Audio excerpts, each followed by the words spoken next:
শুভ সকাল, সবাইকে আমন্ত্রণ জানাচ্ছি এখন টিভির স্বাস্থ্য বিষয়ক নিয়মিত আয়োজন আরোগ্য নিকেতনে। আজ আমরা কথা বলবো থাইরয়েড ক্যান্সার নিয়ে। এই মাসটি থাইরয়েড ক্যান্সার সচেতনতা মাস। এই বিষয়ে কথা বলার জন্য স্টুডিওতে উপস্থিত রয়েছেন প্রফেসর ডাক্তার ফাতেমা বেগম, প্রাক্তন পরিচালক, national institute of nuclear medicine and allied sciences. উপস্থিত রয়েছেন প্রফেসর ডক্টর নাজদিন নাহার ইসলাম, সাবেক chairman, genetic engineering and biotechnology বিভাগ, চট্টগ্রাম বিশ্ববিদ্যালয়।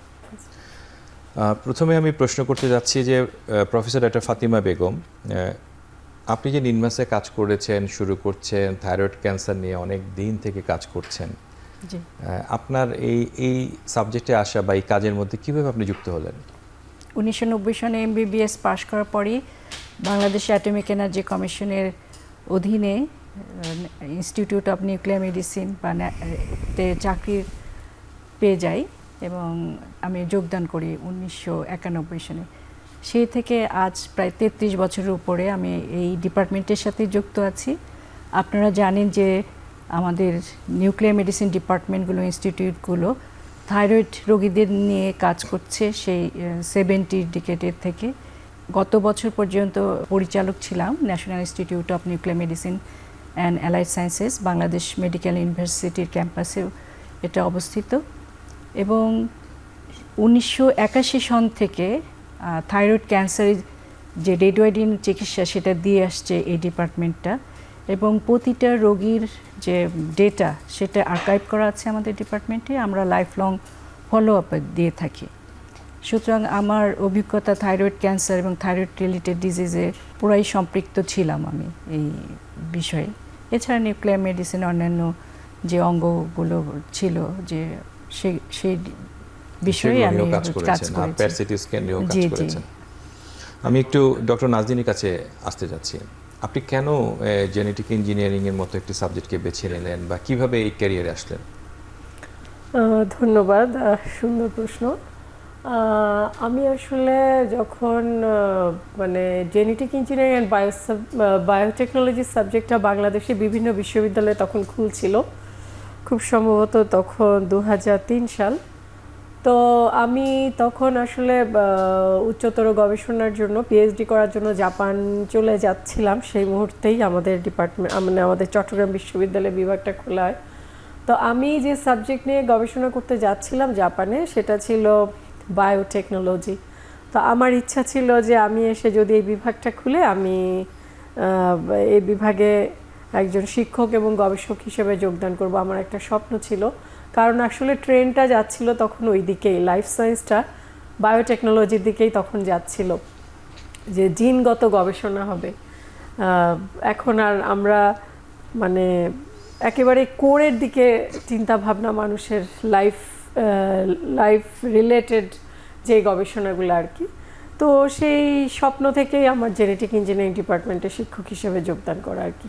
আমি 2008 সালে যোগদান করি এবং বর্তমানে সেখানে অধ্যাপক পদে আছি, শিক্ষক। এবং আমার নিজের একটা ল্যাব আছে, laboratory of clinical genetics, genomics and enzyme research, সেটার আমি লিড হিসেবে আছি।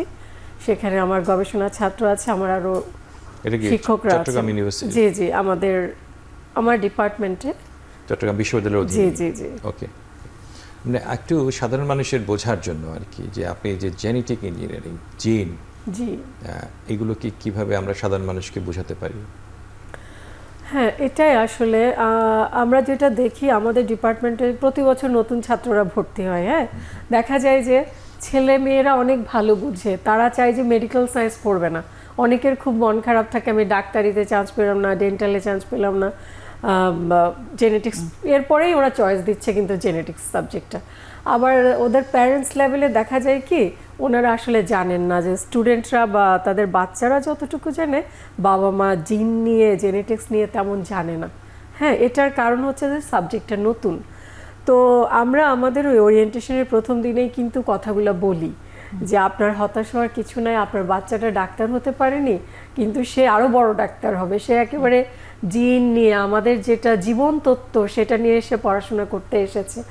আর এই যে অ্যাওয়ারনেসটা সাধারণের মধ্যে, যে জিন নিয়ে একটা অ্যাওয়ারনেসের অভাব আছে, সেটার জন্য আমি মনে করি যে আমাদের ন্যাশনাল পর্যায় থেকে এটার জন্য ব্যবস্থা নিতে হবে, জনগণকে সচেতন করতে হবে, কারণ আসলে আমাদের যে রোগ, আমাদের যে সুস্থতা, এটা সবটাই কিন্তু নিয়ন্ত্রণ করছে আমাদের জিন। আমাদের যে জিন সেটাই আমাদের সব রিফ্লেক্ট করছে। আমরা ফিনোটাইপিক্যালি দেখছি, জিনোটাইপিক্যালি আমাদের শরীরের ভিতরে চেঞ্জগুলো হচ্ছে। জিনটা কোথায় থাকে, মানে শরীরের কোন জায়গায় থাকে? আমাদের যে সেল আছে, আমাদের নিউক্লিয়াস আছে, নিউক্লিয়াসের ভিতরে ক্রোমোজোম আছে, ক্রোমোজোমের ভিতরে জিনের অবস্থান। তার মানে এটা হলো যে আমি যদি সহজভাবে বুঝে থাকি যে মানুষের শরীরে অনেক কোষ আছে, জি কোষের ভিতরে নিউক্লিয়াস, নিউক্লিয়াসের ভিতরে জি ক্রোমোজোম, ক্রোমোজোমের ক্রোমোজোমের ভিতরে জিনগুলো আছে। তার মানে এটা পৃথিবী এখন জেনেটিক বা মলিকুলার বিষয় নিয়ে আগাচ্ছে এবং এইভাবে আমরা কাজ করছি। আপনাকে ধন্যবাদ।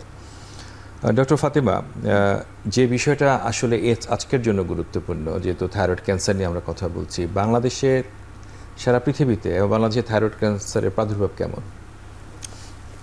এটা দেখা যাচ্ছে যে আমরা যদি প্রিভিয়াস ডিকেডসের দিকে তাকাই, থাইরয়েড ক্যান্সার কি সমস্ত ক্যান্সারই পার্সেন্টেজ বা ইনসিডেন্স প্রিভ্যালেন্স বলেন এটা ঊর্ধ্বমুখী, এবং থাইরয়েড ক্যান্সারও ট্রিমেন্ডাস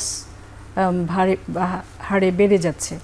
এবং এটা বাড়ার কারণ হিসেবে দেখতে পাচ্ছে যে ব্যাকগ্রাউন্ড রেডিয়েশন বা চাইল্ডহুড রেডিয়েশন, অ্যাডাল্টের মানে খাবারের ডায়েট, আনহেলথি ডায়েট, এবং আপনার আয়োডিনের অভাবের চেয়ে প্রাদুর্ভাব বেশি ইউজ হচ্ছে, over use, that may be the cause. অনেক সময় অতিরিক্ত আয়োডিন ফর্টিফাইড ফুড আমরা খেয়ে থাকি, সেটা করতে থাকবে। আরেকটা জেনেটিক যেটা বলছিলেন আপা, যে ফ্যামিলি হিস্ট্রি যদি থাকে, জেনেটিক পর্যায়ে যারা ফ্যামিলি মেম্বারটা রিস্কে থাকে, অ্যাট রিস্ক ফর ক্যান্সার।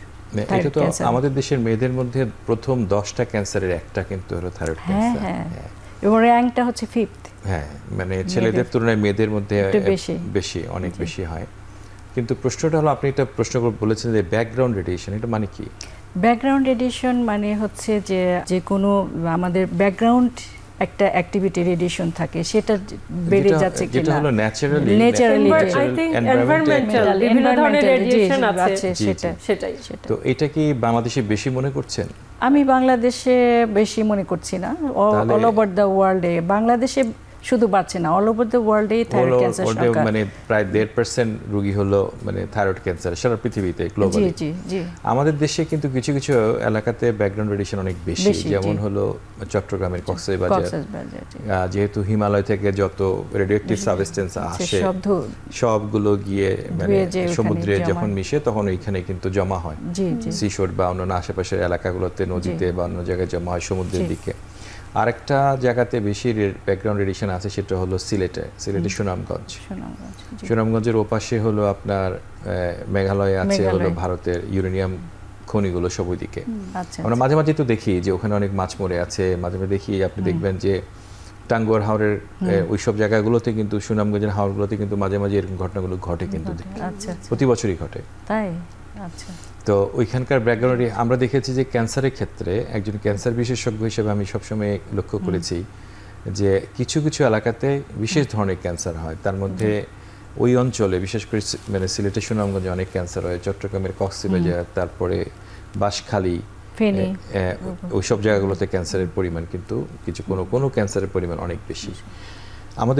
আপনার কাছে আমার যেটা পরবর্তী প্রশ্ন, যে থাইরয়েড ক্যান্সারের কি ধরনের সাধারণত যে রোগীগুলো আসে, আপনার কাছে তো বেশিরভাগ রোগ অপারেশনের পরে আসে, কিন্তু আপনি কি বলতে পারবেন যে এদের কি ধরনের লক্ষণ দেখা দেয়, বলতে পারবেন? আচ্ছা, মোড অফ প্রেজেন্টেশন সেটা হচ্ছে যে রোগীরা কিন্তু প্রথমে যে সুইলিং মানে গলার সামনে ফোলা নিয়ে আসে, সেটা হঠাৎ নোটিস হতে পারে, পেনলেস, কোনো ব্যথা নেই এরভাবে গলার সামনে অথবা সাইডে, যেটা লিম্ফ নোড মেটাস্টেসিস নিয়ে আসে অনেক সময়। এটাই তার মেইনই থাকে, কমপ্লেন থাকে। এছাড়াও তো লং স্ট্যান্ডিং গয়টার ছিল, হয়তো তার জানা ছিল যে এখানে তার গয়টার আছে, অনেক দিন ধরে সে জানে, হঠাৎ করে ওই জানা সুইলিংটা আরও হঠাৎ করে বেড়ে গেছে, সেটা বড় হয়ে গেছে, সেটা সেই ধরনের হিস্ট্রি নিয়ে আসে। খুব রেয়ার কেসে ইভেন বোন মেটাস্টেসিস, লাং মেটাস্টেসিস নিয়ে আসে, গলার যেটা স্বর কি বসে যেতে পারে কখনো? গলার স্বর বসে যায়, এটা খুব কম, কমই বরঞ্চ হয়। আফটার সার্জারি এটা কিছু কিছু অ্যাফেক্টেড হতে পারে, কোমরবিডিটি হিসেবে আসতে পারে। কোমরবিডিটি হিসেবে আসতে পারে, জি। কারেক্ট। ঠিকই বলেছেন আসলে। তার মানে তাহলে একটা মানুষ কিভাবে সন্দেহ করবে যে তার এই রোগটা হয়েছে কিনা, বুঝবে কি করে সে? যদি তার সন্দেহ করবে ওইভাবে, যদি তার গলার সামনে যে থাইরয়েড গ্রন্থি থাকে সেই গ্রন্থিটা যদি হঠাৎ ফুলে যায়, যদি তার কোনো নোডিউল বা পালপাবল বা লাম বড় থাকে, হয়ে যায়। বড় হয়ে যায়, বা দুই পাশে যদি গ্রন্থি বেড়ে যায়, সে হাত দিয়ে পায়, বা অন্য কেউ নোটিস করে যে তোমার গলা এটা তো ফুলে গেছে, তখন সে শরণাপন্ন হবে ডাক্তারের।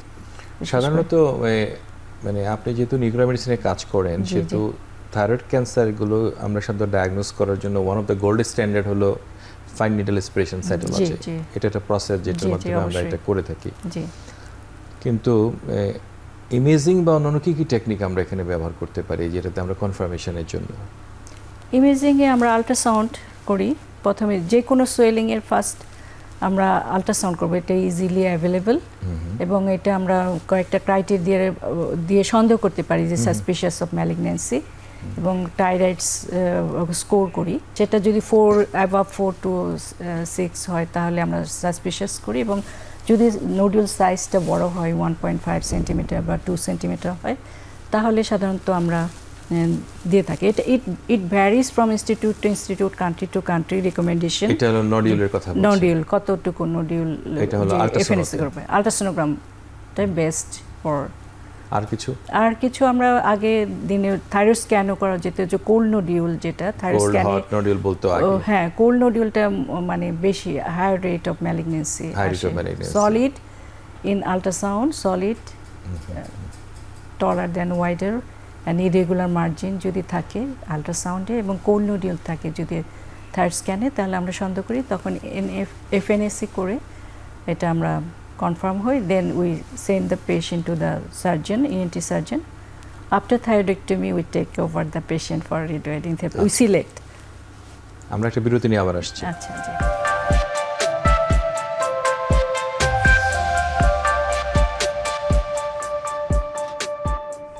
ডক্টর নাজনীন, আপনি তো একজন গবেষক, বা আমি তো মনে করি যে এটার বিশাল কাজ, একটা জেনেটিক ইঞ্জিনিয়ারিং নিয়ে কাজ করা বা ইয়ে করা। আমার সময় আমি যখন ইন্টারমিডিয়েট পাশ করি, তো তখন আমার একটা ইয়ে ছিল যে আমার এক সময় ইচ্ছা ছিল আমেরিকাতে গিয়ে জেনেটিক ইঞ্জিনিয়ারিং পড়া। তো ভেরি ইন্টারেস্টিং, মানুষের অনেক পরিবর্তন হয় আসলে সময় সময়। তো ওই সময় আমরা জিআরই পরীক্ষা দিলাম, মানে স্যাট, এগুলো তো লাগে আসলে। জেনেটিক ইঞ্জিনিয়ারিংয়ে আমেরিকাতেও ভর্তি হওয়া কিন্তু মানে অন্যান্য সাবজেক্টের মতো কিন্তু অনেক কম্পিটিটিভ, কিন্তু ইজি না, ইজ কম্পিটিটিভ, ভেরি কম্পিটিটিভ। তো আপনি এরকম একটা সাবজেক্টে আসার পরে আপনার কত বছর হলো আজকে? আমি already 15 years I passed. 15 years pass করেছেন, এর মধ্যে পিএইচডি করেছেন জাপানে। আপনি কি পিএইচডি যে জাপানে করেছেন ওখানের মধ্যে কোনো জেনেটিক ইঞ্জিনিয়ারিং এর কোনো ইস্যু ছিল বা সাবজেক্ট ছিল কি? আমি যে কাজটা করেছিলাম, আমার মূলত কাজ ছিল একটা প্রোটিন নিয়ে, এটা এনজাইম অ্যান্ড মেরিস্টাল ট্রান্সফারেজ এনজাইম। আমি দুটো মাইক্রো অর্গানিজম নিয়ে কাজ করেছি, একটা হচ্ছে স্কেরেচিয়া কোলি, কোলি এবং সিউডোমোনাস অ্যারোগিনেসা। তো এই এনজাইমটা হচ্ছে যে আপনার ফাংশন করার জন্য যে এনজাইমেটিক রিঅ্যাকশন করে অরিজিনালি, এটা কাজ করার জন্য এনার্জি লাগে, এটিপি দরকার হয় এনার্জি কয়েন হিসেবে। কিন্তু আমরা সাধারণত ইউক্যারিওটিকে দেখা যায় যে এই এনজাইমটা এনার্জি ছাড়া কাজ করতে পারে না।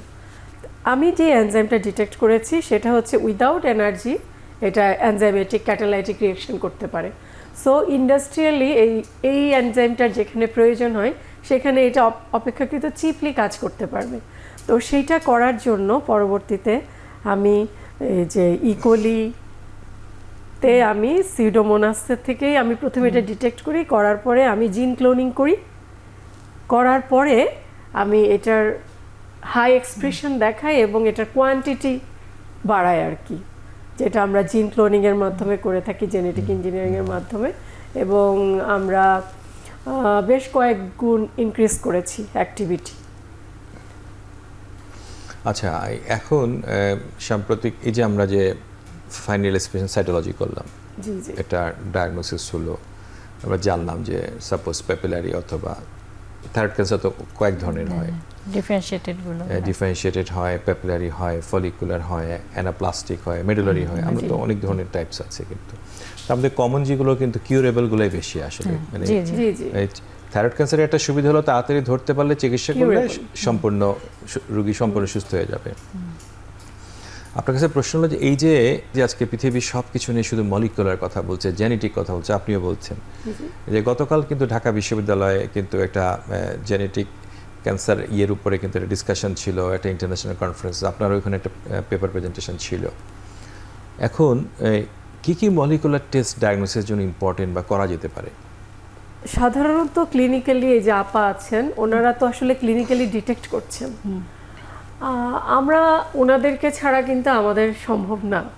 ফার্স্ট অফ অল ওনারা ডিটেক্ট করেন, হ্যাঁ ওনারা ডিটেক্ট করার পরে আমরা আর একটু কাছাকাছি চলে যাই মলিকুলার লেভেলে। যেমন ক্লিনিক্যালি ফার্স্টে ওনারা যে থাইরয়েড হরমোনের যেই আপ অ্যান্ড ডাউন যে সীমাটা সেটা আপনারা ক্লিনিক্যালি দেখছেন। আমরা দেখছি যে যখন একজন পেশেন্টের উনি হাইপার থাইরয়েড বা হাইপোথাইরয়েড বা থাইরয়েড ক্যান্সারে আক্রান্ত কিনা সেটার জন্য আমরা যখন এটা ডিটেকশনে যাই, মলিকুলার লেভেলে যেতে হলে আমার ল্যাবে আমি যেটা করি, আমরা এখনও টিস্যু নিয়ে কাজ করি না, আমরা ব্লাড নিয়ে কাজ করছি এবং ব্লাড স্যাম্পল নেওয়ার পরে ডিএনএ এক্সট্র্যাক্ট করি, ডিএনএ এক্সট্র্যাক্ট করার পরে আমরা আরটিপিসিআর করি, এরপর আমরা আরএফএলপি করি, জেল রান করি, সেখানে আমরা ব্যান্ডগুলো দেখি এবং সেখান থেকে আমরা যেটা বের করি যে জিনের যে পলিমরফিজম, যে মিউটেশন, সেটা আমরা বের করি যে কোন জিনটার পলিমরফিজমের জন্য এই যে তার হাইপার থাইরয়েড বা হাইপোথাইরয়েড। তারপর আরও আছে, আমার ল্যাব আরও একটা দেখছে, সেটা হচ্ছে গ্রেভস ডিজিজ, চোখের হচ্ছে, সেটাও আমরা রিসার্চ করছি।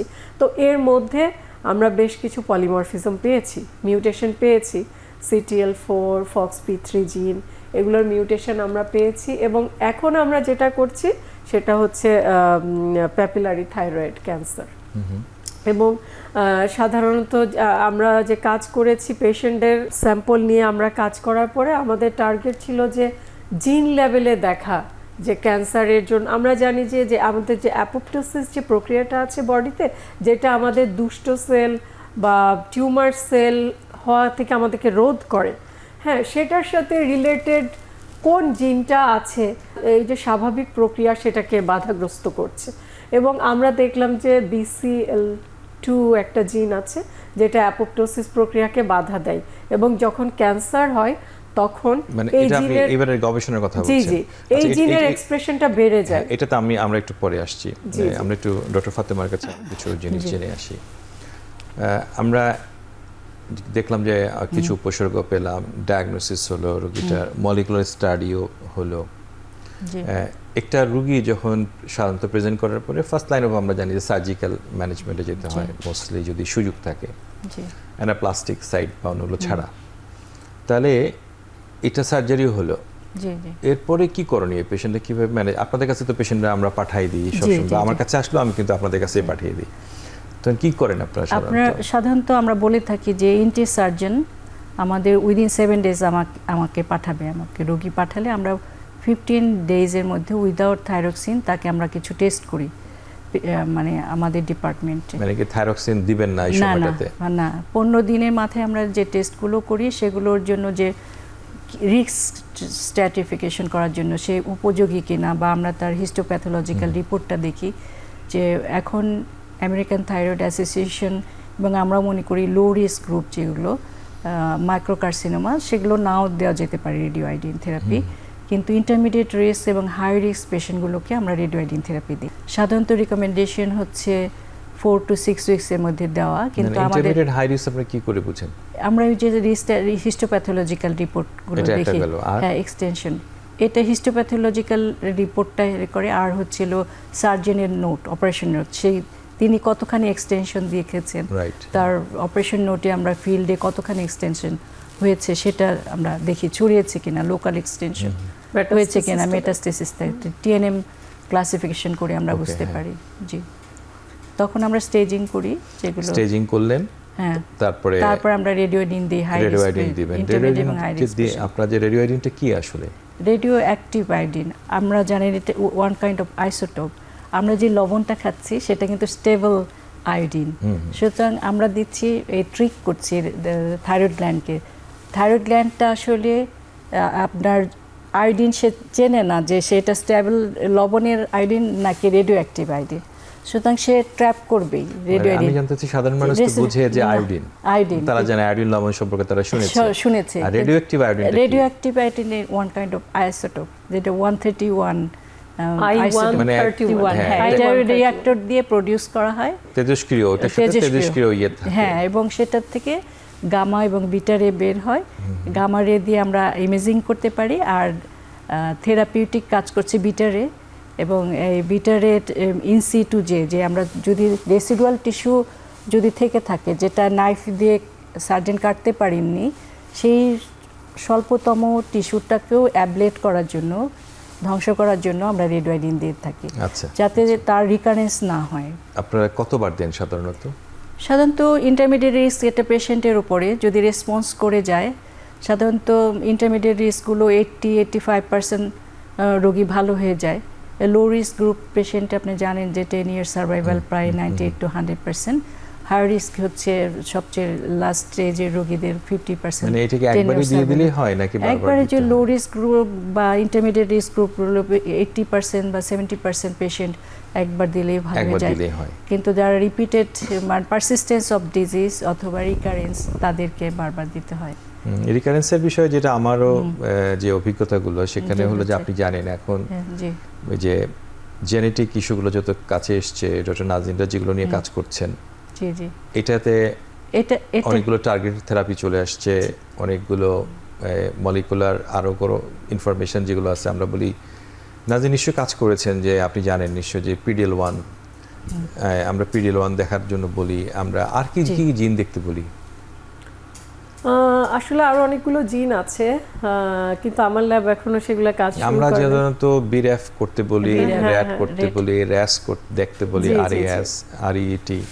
আর আপনি যে সাম্প্রতিকভাবে যে নতুন জিনগুলো দেখেছেন সেগুলো যেন কি কি বলছিলেন একটু? আমরা আসলে মূলত দুটো ক্যান্সার মার্কার, একটা হচ্ছে ব্যাক্স আর একটা হচ্ছে BCL2, এই দুটোর এক্সপ্রেশন দেখেছি। আমি একটু ম্যাডামের কথার সাথে যাই, যে ম্যাডাম বলেছেন যে রেডিও আয়োডিন থেরাপি দেওয়ার পরে এখানে যে সেলটা আছে সেটা রেসিডুয়াল টিস্যু বাকি যেগুলো সেগুলো ড্যামেজ হয়। তো আমরা যেটা মলিকুলার লেভেলে এই ব্যাখ্যাটা দিই সেটা হচ্ছে যে আসলে যখন ওই যে রেডিও আয়োডিন থেরাপিটা দেওয়া হয় সেখানে তো কিছু রেডিয়েশন থাকে, গামা এবং যে রেগুলো থাকে, তারা কি করে ওখানে অক্সিডেটিভ স্ট্রেস তৈরি করে, করার পরে ওখানে যে জিন আছে জিনটাকে ডিস্ট্রয় করে দেয়। জিন যখন ডিস্ট্রয় হয়ে যায় তখন ওই সেলগুলা মারা যায়। জি, তো এটার কারণেই এটা মানে পেশেন্ট অনেকটাই সেফ হয়ে যায় আর কি। আসলে আমাদের যে গবেষণাটা আমরা দেখলাম যে রেডিও আয়োডিন থেরাপি দেওয়ার আগে এবং রেডিও আয়োডিন থেরাপি দেওয়ার পরে এই যে দুটো ক্যান্সার মার্কার জিন আমরা গবেষণার জন্য নিয়েছি, ব্যাক্স এবং BCL2, এই দুটোর জিনের প্রকাশে মানে এক্সপ্রেশনে কি ধরনের পরিবর্তন আসে। আমরা দেখলাম যে রেডিও আয়োডিন এর মধ্যে দুটো জিনের ফাংশন আবার দুরকম। যে অ্যাপোপ্টোসিস যেটা আছে আমাদের শরীর ন্যাচারালি, যেটা আমাদের দুষ্ট সেলগুলা তৈরি হতে বাধা দেয়, সেই প্রক্রিয়াকে আমাদের ত্বরান্বিত করে হচ্ছে ব্যাক্স জিনটা। আর BCL2 জিনটা হচ্ছে একটা দুষ্ট জিন, সে কি করে ওই অ্যাপোপ্টোসিস প্রক্রিয়াকে হতে বাধা দেয়। তাহলে আমাদের টার্গেট ছিল যে রেডিও আয়োডিন দেওয়ার পরে BCL2 এর মাত্রাটা কমাতে পারছি কিনা আমরা, আর ব্যাক্স জিনের মাত্রাটা বাড়াতে পারছি কিনা। এবং আমরা যে গবেষণা করেছি, আমরা পেশেন্টদের যারা কন্ট্রোল থেরাপি দেওয়ার আগে তাদের যে এক্সপ্রেশন আমরা পেয়েছি, দেখলাম যে ব্যাক্স জিনের মাত্রাটা কম, BCL2 এর মাত্রা বেশি। আর যখন রেডিও আয়োডিন থেরাপি দেওয়া হলো, আমরা 3 সপ্তাহ পরে তাদের ব্লাড কালেকশন করলাম।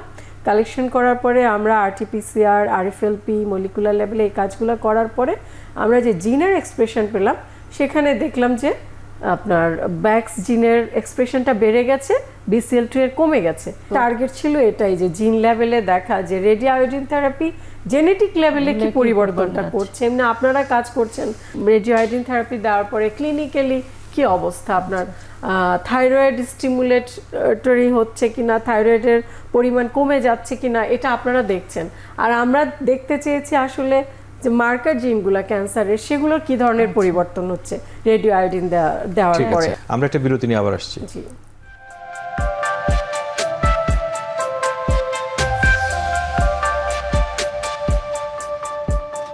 আপনার কাছে আমার যেটা আলোচনার বিষয়টা হলো যে যে আলোচনাগুলো আমরা এখন করছি সেগুলো হলো যে মলিকুলার লেভেলে আমরা কিভাবে কাজ করতে পারি বা অন্যান্য দেশগুলো কিভাবে কাজ করছে, আপনারা যেভাবে কাজ করছেন। আপনি যেন কি একটা জিনিস বলতে চাচ্ছিলেন, একটু বলবেন? যে আমরা আসলে যে মলিকুলার BRAF জিন যেটা আপনিও বললেন, মানে ইন্টারন্যাশনালি যে র্যাস রেট আর হচ্ছিল আপনার BRAF মিউটেশনটা, এটা হচ্ছে দেখা হয় এই কারণে যে রিস্ক অফ স্ট্র্যাটিফিকেশন যেটা, সেটা যে BRAF মিউটেশন থাকলে এদের রিকারেন্স রেট হায়ার হয়। তখন আমরা ম্যানেজমেন্ট প্ল্যানে আমরা এমনি আপাতত আমাদের ক্লিনিক্যাল স্টেজিং অথবা ইনভেস্টিগেশনে তাকে লো রিস্ক মনে হলো, কিন্তু যখন BRAF মিউটেশন আমরা পাবো তখন এটার ক্যাটাগরিক্যালি এটা হায়ার রিস্ক অফ রিকারেন্সে চলে যায়। সুতরাং ওইভাবে আমাদের ম্যানেজমেন্ট প্ল্যানটা করতে হবে। না, সাধারণত প্যাপিলারিগুলোতে যখন RAI যখন রিফ্র্যাক্টরি হয় তখন কিন্তু আমরা কিন্তু কিছু ট্রিটমেন্ট প্ল্যান চেঞ্জ করি আমরা, যেমন টার্গেটেড থেরাপি দিই, টাইরোসিন কাইনেস ইনহিবিটর দিই, লেনভাটিনিব, TKI ইনহিবিটরস গুলো আমরা দিই। হ্যাঁ, তো এটা একটা, কিন্তু আমরা কিন্তু এটা মেডুলারিতেও কিন্তু আমরা কিছু কিছু মলিকুলার থেরাপির কথা, টার্গেট থেরাপির কথা বলি। আবার কিছু কিছু জিনিস কিন্তু মানে আমরা কিন্তু PD-L1 দেখে কিন্তু আমরা ইমিউনোথেরাপির কথা বলি, যে জিনিসগুলো কিন্তু আগে ছিল না, আগে ছিল না। তো যেটা হলো যে জেনেটিক ইনফরমেশনগুলোর ভিত্তিতে সারা পৃথিবীতে এমন একটা সময় আসবে সমস্ত ট্রিটমেন্টগুলো জিন বেসড হয়ে যাবে, সব জিন বেসড হয়ে যাবে এবং টার্গেট বেসড হয়ে যাবে। যেখানে যেখানে ডিলিশনস, যেখানে যেখানে মিউটেশনস, ওর এগেইনস্টে টার্গেট থেরাপি হবে। তো মানে আপনার কাছে কি মনে হয় যে সামনের দিনগুলোতে, যে আপনি তো যেহেতু নিউক্লিয়ার মেডিসিন নিয়ে কাজ করেন, আপনাদের কি এরকম কোনো পরিকল্পনা বা চিন্তা আছে যে এগুলো থাইরয়েড ক্যান্সার কি স্ক্রিনিং করা যায় বা করছেন? থাইরয়েড ক্যান্সার আসলে যে স্ক্রিনিং প্রোগ্রাম যেটা বলছিলেন, সেটা হচ্ছে যে সাউথ কোরিয়ায় কিন্তু 2012-13 সনের দিকে স্ক্রিনিং প্রোগ্রামটা চালু হয়। তাতে দেখা যায় যে ছোট ছোট নডিউল, তারা জনসাধারণ এত সচেতন হয়ে যায় এবং 5 মিলিমিটার নডিউলগুলো তারা সার্জনের কাছে কাটতে আসে, এবং যার ফলে তার সার্জিক্যাল যে প্রসিডিওর এত হাই রেট হয়ে যায়, তখন দে স্টপ দ্য স্ক্রিনিং।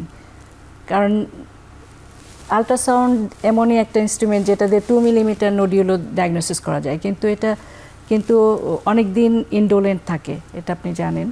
সুতরাং সব স্ক্রিনিং করে সব নডিউল বের করে সার্জেনদের ওভারলোড করার প্রয়োজন নেই। সুতরাং যখন এটা পালপাবল হাতে পাওয়া যাচ্ছে তখনই ডাক্তারদের কাছে আসা উচিত এবং আল্ট্রাসাউন্ড করে। এটা স্ক্রিনিং ক্যান্সারের জন্য প্রয়োজন নেই, এবং দে স্টপ দ্য স্ক্রিনিং। তাহলে এটা প্রিভেনশনের জন্য কি করণীয়? প্রিভেনশন এখন যেটা আমি উপদেশ আমরা দিতে পারি, যেমন আগে এক সময় বলা হতো আয়োডিনযুক্ত লবণ খান, তো একটা কথা বলা হতো, এখন আমরা কি বলবো? ওবেসিটি একটা বৈশ্বিক সমস্যা, এবং অ্যাডাল্টারেটেড ডায়েট, যেটা আমাদের ভেজাল খাদ্য, আমাদের শিশুরা বাইরের খাবার খাচ্ছে, সেটা আমি নিষেধ করতে আগ্রহী, যে আমরা ডায়েটটা যেন হোমমেড ডায়েটটা খাই, এবং ওবেসিটি প্রিভেনশন, এই দুটাও কিন্তু আমার কোনো না কোনোভাবে ক্যান্সারের সাথে রিলেটেড। আপনারা অনকোলজিস্ট বলছেন এটা একটা। আর ব্যাকগ্রাউন্ড রেডিয়েশন তো অ্যাভয়েড করার, আমরা এনভায়রনমেন্ট পলিউশনটাকে এটা সামাজিকভাবে বা জিওপলিটিক্স হিসেবে এটা আমরা করতে পারি। হ্যাঁ, কঠিন কাজ, কিন্তু ব্যক্তিগতভাবে আমি এনশিওর করব এই দুটোই। এবং যারা নেক রেডিয়েশন দেন আপনারা অনকোলজিস্ট, মানে শিশুবেলায় একটু কেয়ারফুল হয়ে যে থাইরয়েডটা আপনার পোস্ট রেডিয়েশন থাইরয়েডাইটিস বা এটা আমাদের নিজেদের জন্য অনেক ঝুঁকি তৈরি করে। যখন আমরা রেডিয়েশন ফিল্ডে কাজ করি, পার্টিকুলার ব্রাকিথেরাপি নিয়ে যখন আমরা কাজ করি, খুব ক্লোজলি কাজ করি, তখন কিন্তু মানে একটা সময় বেশি করতে, যেমন সিজিএম 137 এ যখন আমরা কাজ করতাম তখন কিন্তু আমাদের জন্য এটা বেশি কষ্টকর ছিল, এবং এমনও হতো যে ইট ওয়াজ সো ডিফিকাল্ট যে আমার ইয়েটা তুলে রেডিওআইসোটোপটা তুলে তারপরে আমার ইয়ের মধ্যে দিতে হতো, ইনস্ট্রুমেন্টের ভিতরে বা অ্যাপ্লিকেটরের ভিতরে দিতে হতো, মানে প্রফেশনাল হিসেবে ইট ওয়াজ ভেরি ডিফিকাল্ট। আমরা এই সময় এটা ইউজ করতাম, এই যে গার্ডটা, নেক গার্ডটা ইউজ করতাম। আরেকটা হলো আপনি জানেন ফ্লুরোস্কোপি করতে গেলে তো জানেনই আপনি যেটা লাগে, বিশেষ করে আমি যখন এই ইসোফেজিয়াল ব্র্যাকিথেরাপি করি তখন কিন্তু পার্টিকুলারলি আমার খুব প্রয়োজন হয় থাইরয়েড গার্ডটা কিন্তু আমাদের নিতে হয়। এই জন্য আপনাদের প্রফেশনাল পারসন তো আপনারা নিজেরাই সচেতন, আপনারা জানেন কিভাবে নিতে হবে আপনাকে প্রোটেকশন। আর আমি নেক্সট জেনারেশনকে বলবো যে they should be careful about the diet and BMI, তার ওজন সম্পর্কে সচেতন থাকতে হবে। ওটার জন্য কি করতে হবে? ওটার জন্য মূলত হলো যে আপনার খাওয়া দাওয়া ঠিক করা, জি, একটা মানে অ্যান্টিঅক্সিডেন্ট যে সমস্ত খাবারে আছে, সবুজ শাকসবজি যেগুলো খাওয়া, প্লাস অ্যাকচুয়ালি হাঁটাচলা করা, প্রচুর ফিজিক্যাল এক্সারসাইজ করা, এটা কিন্তু খুবই জরুরি। এক্সারসাইজ বা হোমে যে চোর্সগুলো আছে, ঘরের কাজগুলো করার নেক্সট জেনারেশনে অনীহা যাতে না হয় সেটাই। এবং শরীরটাকে সচল আমরা একটা ইয়েতে দেখেছি যে সপ্তাহে যদি কমপক্ষে 3 দিন 30 মিনিট করে ইয়ে করে, তাদের মধ্যে ক্যান্সারের হার কিন্তু কমে এবং ক্যান্সার রিকারেন্সের হারও কমে। এই যে এটা আমি বলি রোগীদের, এবং যে অ্যান্টিঅক্সিডেন্ট বা ফ্রুটস, সাইট্রাস ফ্রুটসটা খেতে, to avoid the sugar. Food adulteration একটা বড় ঝুঁকি আমাদের দেশের জন্য। ডক্টর নাজনীন, তো এই যে জিন নিয়ে আপনাদের গবেষণা কাজ, আপনাদের ইনস্টিটিউটের বা আপনার ডিপার্টমেন্টের ভবিষ্যৎ পরিকল্পনা কি? আপনারা কি করতে চান? কারণ আমি যেটা জানি যে আপনি চট্টগ্রাম বিশ্ববিদ্যালয়ে কাজ করেন, যে ঢাকাতে আমরা জানি যে অনেকগুলো ল্যাব কাজ করছে এইসব নিয়ে, বা চট্টগ্রামে কি সাধারণ মানুষের জন্য এই সহজলভ্যে কম মূল্যে ক্যান্সার ডায়াগনোসিসের জেনেটিক টেস্টগুলো করার কোনো সুযোগ আছে? বা আপনাদের কি চট্টগ্রাম বিশ্ববিদ্যালয় সেরকম কিছু করবে সাধারণ মানুষের জন্য? একটু বলি, পিছনের দিকে একটু যেতে হবে। যখন কোভিড আসলো বাংলাদেশে, তখন চট্টগ্রামে আমাদের জেনেটিক ইঞ্জিনিয়ারিং ডিপার্টমেন্টের উদ্যোগে বায়োলজিক্যাল সায়েন্স ফ্যাকাল্টিতে সর্বপ্রথম কোভিড ল্যাব স্থাপিত হয় আর কি। একেবারেই আপনার যে আরটিপিসিআর মেশিন, মানে আমাদের ডিপার্টমেন্ট এটা দিয়েই শুরু হলো। এবং একেবারে আমাদের ওই হাটাজুরি এলাকা থেকে অক্সিজেন পর্যন্ত যত কোভিডের ডিটেকশন সবগুলো আমাদের ওখানে হতো। আমাদের টিচাররা, আমাদের স্টুডেন্টরা, এটারা আমাদের সাথে ছিল বায়োকেমিস্ট্রি এবং মাইক্রোবায়োলজি। একটা ব্রেক নিয়ে আবার আসছি।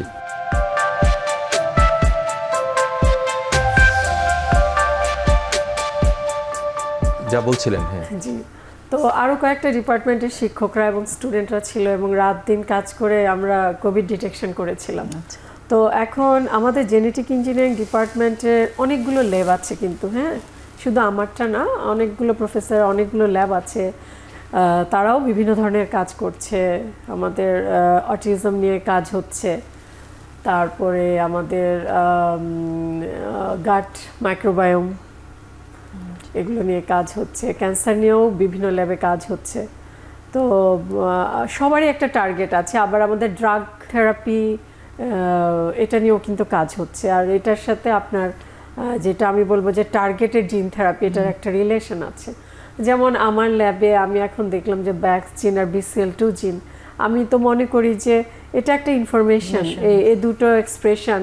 আমরা জানি যে ক্যান্সারে যখন একজন কেমন ইচ্ছে, ওনার অনেক ক্ষতি হচ্ছে, চুল পড়ে যাচ্ছে, নখ পড়ে যাচ্ছে, শারীরিক বিভিন্ন রিয়াকশন হচ্ছে, কিন্তু টার্গেটেড থেরাপিটা আপনার সেলের মধ্যে গিয়ে কাজ করবে, সেখানে গিয়ে ড্রাগ ছেড়ে দিবে এবং থেরাপিউটিক ইফেক্টটা অনেক বেশি পরিমাণে পাবে, সাইড ইফেক্ট কমিয়ে আসবে।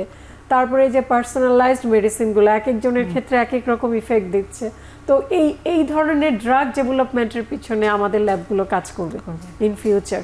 আমরা আরো ভালো ভালো গ্রান্টের জন্য অ্যাপ্লাই করছি, এই আশাবাদ ব্যক্ত করছি। ঢাকা শহরে যে কথাটা বলছিলাম যে আমাদের এখন তো আমরা টার্গেট বেস যেহেতু থেরাপি ইউজ করি, ইমিউনোথেরাপি ইউজ করি, মলিকুলার ল্যাব কিন্তু সবই ঢাকায় আসলে, বা আমরা অনেক সময় দেশের বাইরেও পাঠাই। চট্টগ্রামে তো ঢাকার থেকে অনেক দূরে। তো চট্টগ্রামে যেহেতু আপনারা এই নিয়ে কাজ করছেন, চট্টগ্রামে এই ধরনের ল্যাব নেই, 1 নম্বর। 2 নম্বর হলো যে আপনাদের ইউনিভার্সিটি কি সাধারণ মানুষের জন্য কাজ করতে পারে কিনা? আমাদের ডিপার্টমেন্টে নেক্সট জেনারেশন সিকোয়েন্সার আছে, তারপরে স্যাঙ্গার সিকোয়েন্সিং মেশিনও আছে, অর্থাৎ পিসিআর চমৎকার। Machine, everything we have. আমাদের যেটা অভাব সেটা হচ্ছে ফান্ডিং। কারণ একটা টেস্ট করতে যে পরিমাণ কেমিক্যালস লাগে, আমি যখন অনেকগুলো মানুষের টেস্ট করতে যাব আমার আরো বিগ বাজেট থাকতে হবে। তো বাজেট স্বল্পতায় আসলে আমাদের এই ধরনের কাজগুলো সেটা আপনার সরকারের কাছে পিছিয়ে চাইতে রাখে, পারেন, সাধারণ জি, জি। মানুষের জন্য চাইতে পারেন। জি, জি। যখন আপনি সাধারণ মানুষকে সেবা দিবেন তখন কিন্তু সরকারও সেখানে আপনাকে সমর্থন দিবে। হ্যাঁ, তবে আমি মনে করি যদি এরকম পৃষ্ঠপোষকতা থাকে, যে এরকম আমরা কোভিডে করেছি, হোয়াই নট, আমরা কেন পারবো না? যেমন এই বিশ্ববিদ্যালয়ে যখন ছাত্ররা ভর্তি হয়, ইদানিং একটা টেস্ট এসেছে, ডোপ টেস্ট, আপনারা জানেন হ্যাঁ, কিনা? হ্যাঁ, হ্যাঁ, সব ছাত্রদের ডোপ টেস্ট করছে। তো সেগুলোতেও দেখা যাচ্ছে আমাদের ডিপার্টমেন্ট, বায়োকেমিস্ট্রি ডিপার্টমেন্ট, আমরা কিন্তু হেল্প করছি। তো যে কোনো ধরনের ডিটেকশন দ্রুত এবং নিশ্চিন্তভাবে করতে আমি মনে করি যে ল্যাব পর্যায়ে আমরা হেল্প করতে পারি, যদি আমাদের ফাইন্যান্সিয়াল সাপোর্ট আমরা পাই। ঠিক আছে, অনেক ধন্যবাদ। ডক্টর ফাতিমা, আমরা প্রায় অনুষ্ঠানের শেষ পর্যায়ে চলে এসেছি। জি যে থাইরয়েড ক্যান্সার রোগীদের জন্য জি। বা আগামী প্রজন্মের জন্য জি আপনি খুব সংক্ষেপে বা বাংলাদেশ সরকারকে কি করা উচিত বলে মনে করেন এই ধরনের রোগের প্রাদুর্ভাব কমানো এবং চিকিৎসা পর্যাপ্ত যাতে করে সকল রোগী সুস্থ হয়ে যান, কিছু বলবেন কিনা? আমাদের দেশে আসলে বাংলাদেশ অ্যাটমিক এনার্জির অধীনে 22টি নিউক্লিয়ার মেডিসিন ইনস্টিটিউট আছে, including the national institute of nuclear medicine and allied sciences. তো ওনারা কাজ করছেন থাইরয়েড ক্যান্সারের রেডিওআইডিন থেরাপি দেওয়ার জন্য। তো আমি একটা নিজে হিসাব করলাম যে যদি সাউথ এশিয়া ইন্ডিয়াকে আমরা ইনসিডেন্স রেট ধরি, যে 5.4 ইনসিডেন্স পার 1 লাখ পিপল, তাহলে আমাদের দেশে যদি 17 কোটি মানুষের ধরি, তার প্রায় 8 থেকে 9 হাজার নতুন রোগী প্রতি বছর আমাদের কাছে পৌঁছানোর কথা রেডিওআইডিন থেরাপির জন্য। কিন্তু আমরা টোটাল মোটামুটিভাবে 1.5 থেকে 2 হাজার রোগী চিকিৎসা দিই। তেমন একটা রেডিওআইডিন বিশাল সংখ্যকই আসছে না আমাদের কাছে, পৌঁছাচ্ছে না। এটা একটা মানে হওয়ার কথা, কিন্তু আসছে না। তারপরেও আমরা এই সার্ভিসটা দিয়ে যাচ্ছি এবং প্রাইভেট লেভেলে এখনও রেডিওআইডিন অ্যাভেলেবেল না, যার ফলে প্রাইভেটাইজেশনও প্রয়োজন। আমি মনে করি যে রেডিওআইডিন থেরাপি সারা বাংলাদেশে আপনাদের সব সেন্টারে অ্যাভেলেবেল আছে? মোটামুটি জি, মোটামুটি অ্যাভেলেবেল আছে জি। তো এছাড়া সিএমএইচ একটা নিউক্লিয়ার মেডিসিন সেন্টার খুলেছে, কিন্তু তারা রেডিওআইডিন দিচ্ছে না আর কি। ওই প্রাইভেটাইজেশন হচ্ছে না বা ডিসেন্ট্রালাইজড আরও হওয়া উচিত। হ্যাঁ, মানুষের দোরগোড়ায় রেডিওআইডিন যারা চিকিৎসা নিতে আসবে। আমরা প্রায় সময় একটা প্রশ্ন শুনে থাকি বা দেখে থাকি, ইভেন কিছুদিন আগে আমাকে মাননীয় স্বাস্থ্য উপদেষ্টা বলেছিলেন যে রেডিওআইডিনটা কোনো অনেক সময় অ্যাভেলেবেল হয় না। এটা কি করণীয়? এটা অ্যাভেলেবেল হয় না, এটা আমরা যে ক্যাপসুলটা সেটা বাইরে থেকে ইম্পোর্ট করি। এটা কি বাংলাদেশে বানানো যায় না? বাংলাদেশের রিঅ্যাক্টরে কিছু লিকুইড ফর্মে হয়, ক্যাপসুল ফর্মে হয় না। আমরা যখন হাই ডোজ দিই তখন কিন্তু ক্যাপসুল ফর্মে লাগে। তো এটারও চেষ্টা চলছে আমাদের অ্যাটমিক এনার্জি কমিশন। অনেক বছর থেকে আমরা একই সমস্যার মুখোমুখি হচ্ছি। হ্যাঁ জি, মাঝে মাঝে এটা ওই যে বাইরের থেকে মানে অনেক সময় আসাটা ঝামেলাযুক্ত হয়ে যায়, এটা আর কি। সেটা ওভারকাম করা উচিত আমি মনে করি। এবং এটার কারণ এই চিকিৎসাটা কিন্তু আজকের না, অনেক পুরনো। 1942-তে শুরু হয়েছিল আমেরিকায়, ম্যাসাচুসেটস এখনো তো আছে, চলছে। এবং এটা ইফেক্টিভ, ভেরি মাচ ইফেক্টিভ। আমরা বাংলাদেশের এটা তো উচিত বাংলাদেশে এখনো করে ফেলা এগুলো। হ্যাঁ, আর সেখানে মোটামুটি আমার ইনস্টিটিউটে 1981 সন থেকে পাচ্ছে রোগীরা। তো অনেক বছর হয়ে গেছে, অনেক গেছে, হ্যাঁ 44 প্রায়। কিন্তু আমরা কিন্তু দীর্ঘদিন থেকে একই সমস্যার মুখোমুখি হচ্ছে। রোগীরা কিন্তু মাঝে মাঝে আমাদের কাছেও চলে আসে। জি জি, কষ্ট পায় ওরা। আমরা প্রায় সময় জিজ্ঞেস করি, অনেক মানুষ ধরেন যেহেতু আমি ক্যান্সার বিশেষজ্ঞ আর মেডিকেল ইউনিভার্সিটিতে কাজ করি, তখন আমার কাছে কিন্তু অনেকে চলে আসে, এই আপনাদের কাছে না আমার কাছে চলে আসে। কিছুদিন আগেও একটা রোগী আসলো রেডিওআইডিনের জন্য আমার কাছে ঘুরছে, তাই আমি খোঁজ নিয়ে দেখলাম যে না, তখন অ্যাভেলেবেল ছিল না আর কি। তবে থাইরয়েড চিকিৎসাটা মানে অল ওভার দ্য ওয়ার্ল্ডে সেম। আমাদের যে আমরা যে চিকিৎসাটা দিচ্ছি এবং সার্জন প্লাস আমরা নিউক্লিয়ার মেডিসিন স্পেশালিস্ট মিলে যে সেবাটা, সেটা ওয়ার্ল্ড স্ট্যান্ডার্ড। আমরা মানে পৃথিবীর আমরা এটা বলতে পারি যে আমরা ওয়ার্ল্ড স্ট্যান্ডার্ডের চিকিৎসাটা দিচ্ছি রোগীদের। অনেক ধন্যবাদ। তার মানে থাইরয়েড ক্যান্সার চিকিৎসার জন্য কোনো রোগীকে বিদেশে যাওয়ার প্রয়োজন নেই। আপনাকে অনেক ধন্যবাদ ডক্টর ফাতিমা, আপনি চমৎকারভাবে বলেছেন থাইরয়েড ক্যান্সার নিয়ে। আপনাকে অনেক ধন্যবাদ ডক্টর নাজনীন। আপনারা ভবিষ্যতের আশা বাংলাদেশের মানুষের কাছে যে আপনারা জেনেটিক বা মলিকুলার টেস্টগুলো এই দেশে যাতে করে খুব কম মূল্যে সাধারণ মানুষ পেতে পারে, কারণ ভবিষ্যতে সকল সেবা কিন্তু টার্গেট বেসড হবে জি, বা জি, ইনশাআল্লাহ। ইমিউনোথেরাপি বা এসব নিয়ে হবে। সুতরাং আপনাদের সহযোগিতা খুবই প্রয়োজন। ডক্টর নাজরিন এবং ডক্টর ফাতিমা, আপনাদের দুজনকে স্টুডিওতে আসার জন্য এখন টিভির পক্ষ থেকে অনেক ধন্যবাদ। আপনাদেরকেও ধন্যবাদ।